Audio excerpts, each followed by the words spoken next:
আজ একদম সাত সকালে ঘুমটা ভেঙে গেছে।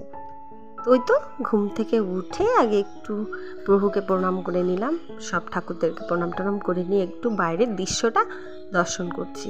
তা এখনও তো আপাতত রৌদ্র ওঠেনি, যেহেতু এখনও 5টা বাজেনি। প্রায় আমি 5টা বাজারও অনেকটা আগেই উঠে গেছি, 4:30 পার হয়েছে। কিন্তু দেখুন এই যে এই কোণার দিকে এই যে সূর্যটা দেখা যাচ্ছে, কিন্তু ওই দেখুন ওখানেই সূর্যটা। তো যাই হোক, এখন ভাবছি ওয়েদারটা একটু ঠান্ডা ঠান্ডা আছে। সকালবেলা আবহাওয়া দেখে এদিক ওদিক দেখে তো দেখছি এখানে পাখিগুলোও দেখুন ওদের নিত্যদিনের কাজকর্ম করতে ওরাও বেরিয়ে পড়েছে।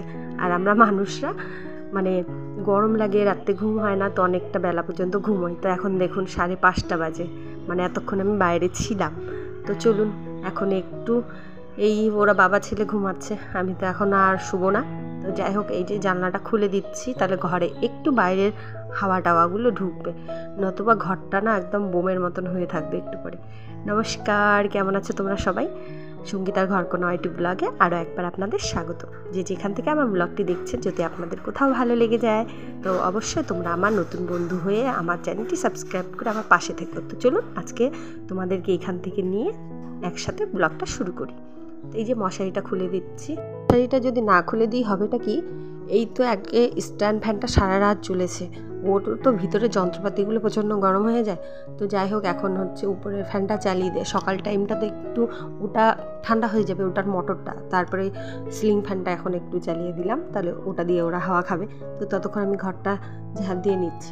আর দেখুন চারিপাশে কেমন রোদ উঠে গেছে। তো ওরা তো এখনও ঘুম থেকে উঠবে না, আমার রান্না টান্না হয়ে যাবে, তারপরে আমি হয়তো ডাকবো ভাবছিলাম। কিন্তু যখন আমি হচ্ছে পুজো টুজো দিয়ে উঠেছি, তারপরে ওরা উঠে যাবে। তো চলুন ততক্ষণ এই যে ঘর টরগুলো ঝাঁঝাটা দিয়ে নিচ্ছি। আর এখন না রাত্রিবেলা করে এই যে প্রচণ্ড গরম পড়েছে, এত পোকামাকড় ঘরে ঢোকে মানে বলে বোঝাতে পারবো না। আর প্রতিদিন সন্ধ্যার টাইম করে হচ্ছে ওই যে উড়ি পোকা বলে, তো সেগুলো ছোটো ছোটোগুলো ঘরের মধ্যে, এত উড়ির পাখ না। তো যাই হোক, এখন এই যে বেশি রৌদ্র উঠেনি, এখন সকাল 6টা বাজে সবে, ঘড়িটা দেখলাম। তো এই যে কাজগুলো অর্ধেকটা প্রায় হয়ে গেল, অনেক কাজ হয়ে গেল।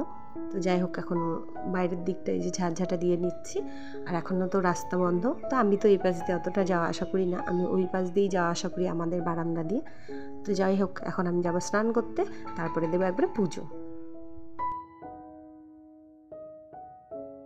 স্নান করে দেখুন চলে এসেছি, এখন পুজোটা দিয়ে দেবো সাত সকালে। ভাবছি স্নানটা করে নিলাম, কারণ একে তো হচ্ছে জলগুলো ও ওখানে স্টোর করে রাখবে, নিয়ে আসবে। তো এই স্নান করলাম, একটা গামলা ফাঁকা হয়ে গেল, তো ওটাও ভরে রাখবে। আর এই যে এখন একদম স্নান টান করে সিঁদুর টিঁদুর পরে নিচ্ছি। আর সিঁদুর পরার সময় চুল বেঁধে রাখি, তারপর এখন ভেজা চুলটা পরে ছেড়ে দেবো, কারণ ছাড়া চুলে সিঁদুর পরতে নেই। তো ওই কারণেই হচ্ছে এই যে, আর এই যে সিঁদুরের টিপই কিন্তু আমি কপালে দিই, আমি কিন্তু হচ্ছে এমনি টিপ বাইরে গেলে কপালে দিই। তো এই যে পুজোর জন্য ফুল টুল তুলে নিয়েছি। তো যাই হোক, এখন গোপালকে সেবাটা দিয়ে দিই, তারপরে ঘরের কাজে হাত দেবো। আর সকাল সকাল রান্না করলে কি হয়, গরমটাও কম লাগে। সারা দুপুরবেলা যা প্রচণ্ড গরম দিচ্ছে না, এত তাপ, টিনের ভাপে মানে আমরা ঘরে সেদ্ধ হয়ে যাচ্ছি। তাহলে ভগবানের কাছে এটাই প্রার্থনা করছি, ভগবান যে গরমটা একটু কমিয়ে দাও। ভগবান দর্শনে তো সব কিছু হয়। তো যাই হোক, হচ্ছে তাপটা যেন না যদিও কমায়, তো ভগবানকে বলছি সহ্য করার ক্ষমতাটা যেন আমাদের মধ্যে দেয়। দেখুন ঘরে ছোট ছোট বাচ্চা কাচ্চারা আছে, ওরা একদম গরমে থাকতে পারছে না। তো যাই হোক, এখন এই যে ঠাকুরকে গুছিয়ে গাছিয়ে পুজো দিয়ে দিচ্ছি। আর আমি পুজো দেওয়ার সময় কিন্তু আমি ফ্যান চালিয়ে দিই। আমিও হচ্ছে পুজোর এই সাজিয়ে গুছিয়ে দিতে দিতে আমিও ঠান্ডা হয়ে থাকি, ভগবানদেরকেও ফ্যানের হাওয়া খাওয়াই। এটা এখনকার দিয়ে না, আমি আগাগোড়াই গরমের সময় ফ্যান চালিয়ে ঠাকুর গুছাতে শুরু করে দিই। তো এই যে এখানে জল সংকটেও জল দিয়ে দিলাম। আর এই যে প্রদীপ ধরাতে যখন শুরু করি, তখনই আমি ফ্যানটা বন্ধ করে দিই, কারণ হাওয়াতে তো প্রদীপ ধরবে না। তো যাই হোক, এই যে সব কিছু আগে সাজিয়ে নিয়েছি।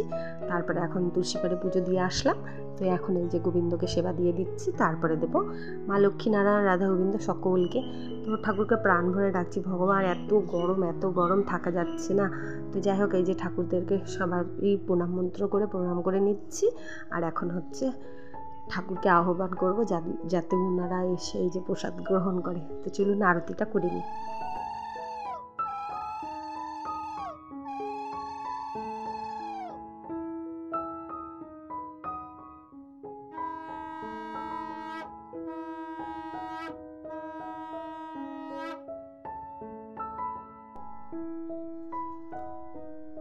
পুজো দেওয়া কমপ্লিট হয়ে গেছে, যে আমাদের গোপুসোনাকেও সেবা দিয়ে নিচ্ছি।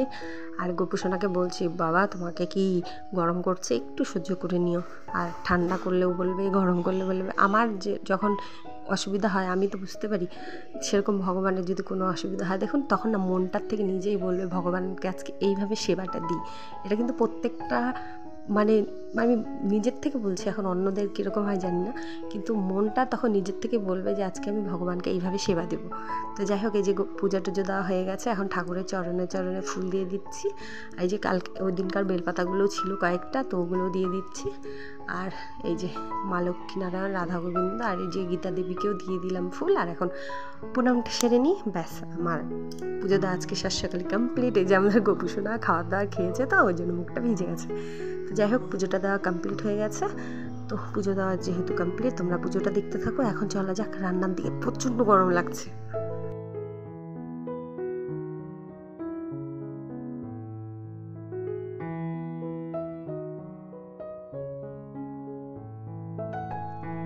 তো দেখুন, এই যে আমার পুজো দেওয়া হয়ে গেছে, ঠাকুরের কাপড় চোপড়গুলো ধুয়ে দিচ্ছি। এই যে ইনারা এখন উঠলো ঘুম থেকে, বাবা ছেলে দুজনেই। তো এখন ওই যে জল টল উঠাবে, মুখ চোখ ধোবে, তো ততক্ষণ আমার পুজোটা দেওয়া কমপ্লিট হয়ে গেলো। আর রোদ্দুরটা দেখুন কীরকম মাথার উপরে উঠেছে। তো ঠাকুরের বাসনগুলো কাপড়গুলো, বাসন না, কাপড়গুলো এখানে ধুয়ে টুয়ে টাঙিয়ে দিচ্ছি। কুয়োর থেকে জল টল নিয়ে আসলাম, আর এগুলো হয়ে গেল প্রায় অনেকটা সময়। তো এখন ভগবানের প্রসাদটা উঠিয়ে নিয়ে এখন বিছানা উঠাবো আর রান্নার কাজগুলো করব। এই দেখুন, বাবা ছেলে উঠেছে ঠিকই, বিছানা একদম কেউ মানে হাত পর্যন্ত দেয়নি। আর হচ্ছে আগের ওই বিছানার চাদরটা চেঞ্জ করেছি, এই বিছানার চাদরটা পেরেছি। তো এইগুলো তোমাদের সাথে শেয়ার করিনি, কারণ প্রত্যেক দিন আর কী দেখাবো, এরকমই তো একই কাজ করি। তো যাই হোক, যেইভাবে যেটা সুন্দর হয় সেটা তোমাদের সামনে তুলে ধরার চেষ্টা করি। তো এইভাবেই আমি তোমাদের সাথে আমার খুঁটিনাটি যা কিছু আছে সেগুলো একটু একটু করে শেয়ার করি। তোমাদের কেমন লাগে তোমরা কমেন্টে অবশ্যই জানাবেন। তো এই যে বিছানাটা ঝাড়া হয়ে গেল, তো এখন যাব রান্নার দিকে। নিজে একটু চা খাবো এখন আগে। আর আপনাদের দাদা হয়তো চা খাবে না, দুধ বাড়ন্ত ছিল, দুধ মানে এটা লিকুইড দুধ, তো এটা বাড়ন্ত ছিল। তো ওই দুধের হাঁড়িটাতেই চা বানিয়ে নিলাম। তো এদিকে ভাতও চাপিয়ে দিয়েছি, এদিকে ডাল চাপিয়ে দিচ্ছি। আর এখন প্রচণ্ড গরম, তো রাত্রেবেলা একটু ভাত ছিল, তো ওটা বাবা ছেলেকে দিয়ে দিলাম, এরা এখন পান্তা ভাত খাক। এত গরমের মধ্যে পান্তা ভাত খাওয়া অত্যন্ত ভালো, কারণ পান্তা ভাতে জল থাকে, আর রাত্রে ভিজিয়ে রেখে পান্তা ভাত খেলে ওটাতে বেশি ভালো হয়। আর ঘরে তো শাকসবজি একদমই বাড়ন্ত, এই সপ্তাহে একদম সবজি বাজার করেনি, শুধু লঙ্কা আর হচ্ছে টমেটো নিয়ে এসেছে। তো যাই হোক, এখন একটু এইটা সয়াবিনের তরকারি রান্না করব। তো আলুগুলোকে কষিয়ে নিচ্ছি মশলা টশলা দিয়ে। আর এত গরম পড়েছে, মানে থাকা যাচ্ছে না, মনে হচ্ছে শরীর টরিল সেদ্ধ হয়ে যাবে, মানে আমি বলে বোঝাতে পারছি না, মনে হয় সব জায়গায় এত গরম। আর এই যে সয়াবিনগুলো, চলুন তাহলে ঢাকা চাপা দিয়ে করি। আর ডালটা কিন্তু আমি নামিয়ে ফেলেছি, ভাতও হয়ে গেছে। আর আপনাদের দাদা সিঙ্গারার সবজি বলে গজা রান্না করলো। তো চলুন, এই যে দুই স্বামী স্ত্রী মিলে এখন সারা দিনের কাজকর্ম হয়ে গেছে। কিন্তু আমার সারা দিন হচ্ছে পাকার মধ্যে গড়াগড়ি করলাম, ফ্যানের হাওয়ায় শরীর ঠান্ডা হচ্ছিল না। তো এখানে আমি ওটাই বলছিলাম আপনাদেরকে, প্রচণ্ড গরম বন্ধুরা, শরীর একদম ধসে যাচ্ছে, ঘেমে ঘেমে পড়ে যাচ্ছে। তো এই যে উনি তো একদম দেখুন, ওনার শরীর চকচক করছে ঘামে। তো আমাকে বলছে কখন যাবা কাপড় কাচতে।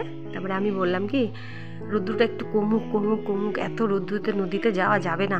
আর এই পাথরগুলো যে নামছি না, প্রচণ্ড গরম হয়ে গেছে। ও তো জুতো পায়ে নামতে পারে, আর আমি তো জুতো পায়ে দিলে একদমই নামতে পারবো না, পা পিছলায় পড়ে যাব।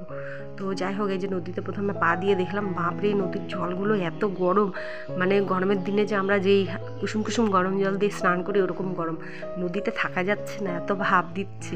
তো যাই হোক, কাপড়গুলো তো ভিজিয়ে রেখেছি, এগুলো তো পরিষ্কার করতেই হবে, না করলে দেখুন কাপড়গুলো সুতির কাপড় তো বেশি সারা রাত যদি ভিজানো থাকে তাহলে নরম হয়ে যাবে, কাপড়গুলো নষ্ট হয়ে যাবে। তো ওই জন্য এই যে দুইজনে মিলে কাপড় কাচতে আসলাম। আপনাদের দাদাভাই ওই পাশে আছে, ও হচ্ছে ওদিকে মাছ ধরছে, ওগুলোই দেখছে। তার আমি এখানে হচ্ছে কাপড়গুলো কেচে নিচ্ছি তাড়াতাড়ি করে, মানে আমার আর ভালো লাগছে না। আর হচ্ছে ঘেমে তো পুরো প্রচণ্ড যাচ্ছি, কাপড় কাচতে গেলেও খাটনি আছে, খাটনি ছাড়া পৃথিবীতে কিচ্ছু নেই, খাটনি ছাড়া বলে না কষ্ট ছাড়া কেষ্ট মেলে না। তো যাই হোক, এখানে দিয়ে কাপড় চোপড়গুলো প্রায় কাছাকাছি কমপ্লিট। এখানে হচ্ছে আর একজন কাপড় রেখেছিল তো বালতি, তো এটা সাইডে করে রেখে দিয়ে তারপরে আমি এখানে বসেছি। তো সেও হয়তো এসে হলো একটু পরে কাজ করবে। তো এই যে বিছানার চাদরগুলো দেখুন উঠিয়েছিলাম, বললাম না কালকে রাত্রে উঠিয়ে রেখেছি, তো আজকে সকালবেলা ধুতে চাইছি। তো সকালবেলা রোদ্দুর আর এইদিকে কাজগুলো করলাম, রোদ্দুর জন্য আসিনি। তো যাই হোক, রোদ্দুরটা কমে গেছে, এখন আসলাম কিন্তু নদীর জলটা প্রচণ্ড গরম। সকালে আসলে হয়তো ঠান্ডা জল পেতাম। তো যাই হোক, কপালে এরকমই ছিল গরমের মধ্যে কাজ করা, আর ভালো লাগছে না। দুইজনে মিলে এখানে আছি।